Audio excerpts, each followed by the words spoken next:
Dalam pelantikan, Gubernur dan Wakil Gubernur Sulawesi Utara terpilih Julius Salvanus Komaling dan Victor Mailangkai mengaku akan mengikuti kebijakan pemerintah pusat dan telah siap untuk memimpin Provinsi Sulawesi Utara.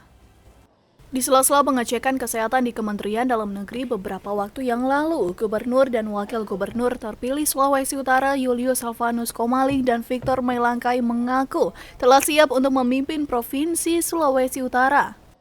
Ia juga mengatakan akan mengikuti kebijakan pemerintah pusat dalam pemerintahan nanti. Tentunya sehat semua, sehingga pelaksanaan pada saat upacara nanti semua dapat berjalan dengan lancar.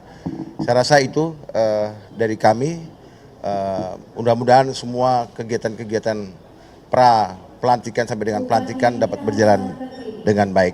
Visi misi Bapak Presiden dan visi misi kami yang ada di provinsi. Ya, guru akan kita ikuti apa kebijakan pemerintah pusat.